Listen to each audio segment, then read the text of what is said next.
Intervención y para concluir con este espacio invitamos al escenario a Juan Carlos Pérez, representante de Cerro Matoso. Bienvenido. Muchas gracias.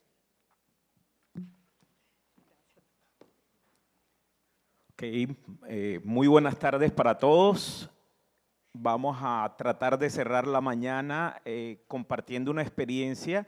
Yo quiero hacer primero unos agradecimientos a Ítalo Cardona y su equipo de OIT que hacen posible que hoy estemos aquí y que ya en varias ocasiones han venido propiciando este tipo de ayuda para que nosotros podamos discutir temas relevantes de salud y seguridad en el trabajo en el país. Y adicionalmente, por supuesto, al doctor Alberto Echeverría y el grupo de trabajo de la ANDI, pero quiero especialmente dentro del grupo del doctor Alberto hacerle un reconocimiento especial a alguien que cariñosamente le decimos nuestra jefa. Juliana Manrique, creo que hizo posible que hoy estemos aquí y hay que agradecerle especialmente su ayuda. Pero bueno, después de esto, de reconocer a la gente que está haciendo posible esto, vamos a lo que vinimos, que es compartir con ustedes una experiencia que yo le llamaría un desafío, es una apuesta. ¿Por qué es una apuesta? Porque nosotros hoy definitivamente hemos visto unas experiencias que yo creo que ayudan a construir un conocimiento en el país en el tema de gestionar la discapacidad, el ausentismo, etcétera. Y nosotros partimos de un problema similar. Del problema que partimos fue, bueno, teníamos un impacto en la productividad de nuestra fuerza laboral. El impacto no estaba dado solamente por el ausentismo, existían una serie de factores dentro de los cuales efectivamente el ausentismo tenía un gran espacio dentro de la problemática, pero también teníamos al consultador frecuente, teníamos al presentista, que es aquel que va al sitio de trabajo, pero finalmente no desarrolla la labor para la cual fue contratado. Teníamos a la persona que no era ausente, pero que tenía una serie de restricciones médicas que definitivamente limitaban su capacidad productiva, su capacidad de trabajo.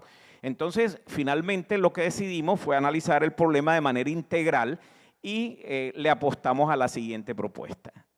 Se llama Programa de Incremento de la Capacidad Funcional.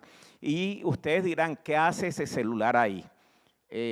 Aquí también quiero hacer otro comentario y es que desafortunadamente creo que el más juicioso fui yo y definitivamente me acogí estrictamente al formato que nos enviaron de plantilla, por eso eliminamos videos, fotografías, etcétera, y nos limitamos a lo que había en la plantilla. Pero igual vamos a tratar de compartir la experiencia. Entonces, el celular lo que quiere representar es que nosotros siempre estamos buscando gestionar la ausencia, gestionar la discapacidad. Cuando nosotros nos enfrentamos a un equipo tecnológico, lo que hacemos es, si se daña la cámara, nosotros no botamos el celular. Nosotros no descartamos el celular, adaptamos la forma como lo usamos y resolvemos de otra manera. Entonces, la palabra clave que vamos a utilizar en esta propuesta se llama adaptación. Y lo que hicimos fue apostarle a lo que ustedes ya ven aquí en este slide, que fue buscar cómo incrementar la capacidad funcional de los trabajadores que tenían algún tipo de condición de salud. No le apostamos a gestionar su ausencia, le apostamos a incrementar para qué ellos podían ser funcionales. Y para eso trabajamos dos temas principales. El primero de ellos era la capacidad ocupacional. Entendiendo la capacidad ocupacional, para explicarles un poco, aquellas habilidades, destrezas que permiten que la persona se adapte a su ambiente, a su entorno social, a su vida diaria, pero también, obviamente, a la capacidad laboral, y este va a ser el conjunto de habilidades y destrezas, pero que están orientadas al desarrollo de un trabajo. Y tratando de aumentar esto, nosotros lo que buscábamos era incrementar el fomento de un entorno de trabajo saludable y mejorar la actitud para la vida y para el trabajo. ¿Cómo lo hicimos? O sea, nosotros partimos de decir, bueno, tenemos en la problemática que hacer primero un diagnóstico. entender qué factores están determinando que nosotros tengamos una disminución de la capacidad funcional. Y dentro de eso, por supuesto, identificamos influencias externas. Y yo quiero tocar algunas puntuales, como por ejemplo la participación del sistema de seguridad social, que el control escaso a la forma como hoy en día los grupos médicos, las IPS, generan incapacidades médicas sin ningún tipo de control, definitivamente hacía parte de la problemática. Pero también es que no tenemos el entrenamiento o no brindamos el entrenamiento a nuestra red médica para entender las circunstancias laborales, la realidad laboral, y finalmente ellos tienen una sola forma de resolver un problema de salud. Y esa solución termina con una fórmula médica y adicionalmente con una decisión de restricción, reubicación, limitación de funciones o en el peor caso, ausentismo. Otro de los elementos claves, por supuesto, era el presentismo. El presentismo es uno de los problemas que hay que abordar dentro de esta problemática de la capacidad laboral. Y nosotros lo que hicimos dentro del proyecto, que lo vamos a mostrar más adelante y el programa, fue gestionar este presentismo. Ahorita vamos a ver cuáles fueron esos aspectos claves que desarrollamos que permitieron que este programa hoy, 2 años después, pueda mostrar unos resultados. Y el tercer elemento, que en el engranaje aparece más grande y efectivamente pesa mucho en la productividad, es el tema del ausentismo. Entonces, ¿cuáles fueron las etapas de esta apuesta de pensar diferente, de olvidarnos de la discapacidad? La meta era no generar más discapacidad en el entorno laboral. Trabajar con los médicos, trabajar con las EPS, trabajar con el sistema de seguridad social, trabajar con todos los actores, incluyendo abogados y recursos humanos, para poder, en conjunto con las unidades de producción, generar espacios de funcionalidad, olvidándonos de esas palabras que normalmente acostumbramos a llevar en estadísticas. Lo primero que hicimos fue un análisis de causa raíz para ver cuáles eran los factores organizacionales externos y del sistema que permitían que esta problemática se incrementara. El segundo, entonces, una vez hicimos este análisis de causa raíz, fue consolidar todo este diagnóstico y caracterizar cuáles eran los principales factores en un Pareto que deberíamos intervenir, dentro de los cuales, por supuesto, apareció los actores del sistema de seguridad social dentro de los factores externos, el grupo médico de las EPS, con los cuales posteriormente iniciamos un trabajo. El tercer elemento, una vez caracterizamos cuáles eran los puntos claves de acción, fue desarrollar una herramienta de evaluación de la capacidad funcional de todos nuestros colaboradores. Es decir, no nos buscamos qué era lo que no podía hacer el trabajador. El instrumento se enfocó en determinar su capacidad ocupacional y determinar su capacidad laboral. Y a través de esto hacer un pronóstico funcional del trabajador. Y acompañado de ese pronóstico, un plan que permitiera una intervención de carácter individual y de carácter colectivo o organizacional, incluido actores externos, como lo dije antes. El siguiente desafío en los 2 años que llevamos de este programa fue desarrollar una línea de base de todos los trabajadores, porque entonces ya hay que pasar de la teoría a la práctica, y lo que hicimos fue entonces implementar la evaluación a través de este instrumento en toda la población trabajadora. Una vez terminamos nuestra línea de base de capacidad funcional, por supuesto, diseñamos en este instrumento el plan de intervención y en un equipo multidisciplinario de todos los actores, incluyendo al doctor Jorge Ospina, que hoy nos acompaña, que es el líder de todos los programas de prevención de la compañía y también director de la IPS, gerente de la IPS Fundación Pansenú, lo involucramos como parte activa y líder de las acciones de intervención que vamos a mostrar más adelante. Al final, por supuesto, esto había que medirlo con indicadores y con resultados, y de eso les vamos a hablar a continuación. ¿Quiénes participaron en el proceso? Esto es el formato de la plantilla. ¿Quiénes participaron? Por supuesto, participaron los trabajadores. Los trabajadores, a todos los trabajadores se les hizo su línea de base y tuvieron la oportunidad de entender el programa y de participar del mismo.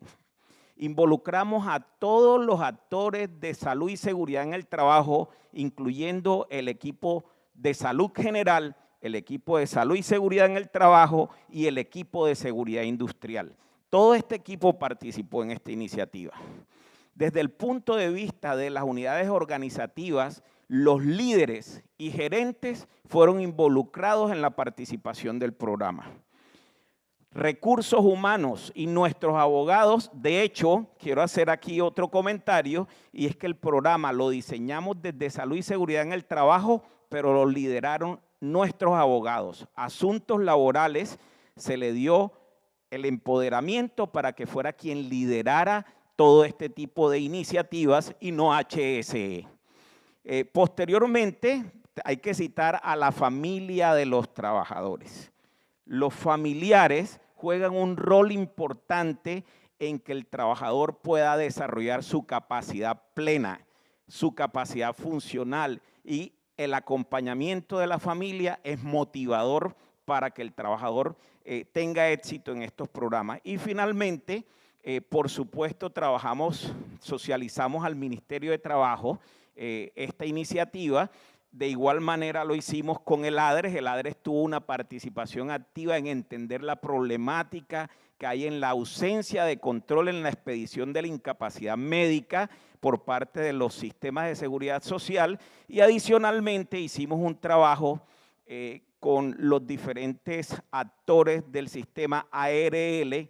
En el caso de Colmena Seguros, que es nuestra ARL, participó irrestrictamente en el programa, al igual que nuestro intermediario, que en la actualidad es Willis. Estoy seguro que el anterior también lo hubiera hecho. Adicionalmente, es importante decirles que nuestra EPS es Colsanitas. Colsanitas, a diferencia de lo que históricamente venía siendo la gestión, comenzó un poco retrechero. O sea, ellos no tenían unas herramientas administrativas para controlar y ayudarnos a controlar esto, pero en un trabajo conjunto con el ADRES, en un trabajo conjunto con la EPS, en reuniones frecuentes para explicarle nuestras preocupaciones, logramos que tomaran unas acciones activas en el seguimiento de los casos de pertinencia médica en la expedición de incapacidades. Entonces, todo esto hizo parte de las acciones que implementamos, y yo aquí quiero contarles un poquito de cómo evolucionó la cosa, porque al final esto hay que medirlo de alguna manera, y cuando nosotros comenzamos a medirlo, ustedes pueden ver que los 2 últimos años vienen siendo los mejores años en números de días perdidos de toda la historia, desde que tenemos unos registros que podemos considerar que son suficientemente confiables. Adicionalmente a esto, ustedes ven que nuestro mejor año en ausentismo habla de 6.000 días contra 15.000 casi días que llegamos a tener en el 2015, cuando las condiciones de operación, las condiciones laborales, las condiciones de mercado se volvieron apremiantes, y la relación obrero-patronal también generó un impacto. Todo esto para darles un mensaje: esta intervención de capacidad funcional no puede limitarse al trabajo al interior de la empresa. Necesitamos entender qué determinantes juegan un papel clave en la generación de estos motivadores que reducen la capacidad laboral, incluyendo las expectativas generadas por externos, y voy a volver a citar abogados que promueven que los trabajadores se ausenten del trabajo, que promueven iniciativas legales que realmente terminan volviéndose un riesgo para la productividad y la estabilidad laboral de las personas. Los otros resultados hablan por sí solos. Acá ya tratamos de hacer un resumen frente a las estadísticas de Andy, que hoy nos presentaron 9.2. Yo lo que hice rápidamente fue actualizar este número porque no tenía ese dato, pero incluso sigue siendo un muy buen valor, 9.1 frente a 7.4 en la actualidad para el caso nuestro. Casos por empleador, tenemos en el reporte 1.6, hoy en día estamos en 1.5, pero eso no era nuestra historia, esto es gracias al programa. Y finalmente, comparándonos con las estadísticas de FASECOLDA, el porcentaje de ausentismo acumulado lo tenemos en 3.1. Esto básicamente es lo que traíamos para el día de hoy, era contarles nuestra experiencia de cómo lo hicimos y finalmente siguiendo las reglas de juego de Juliana. Muchas gracias.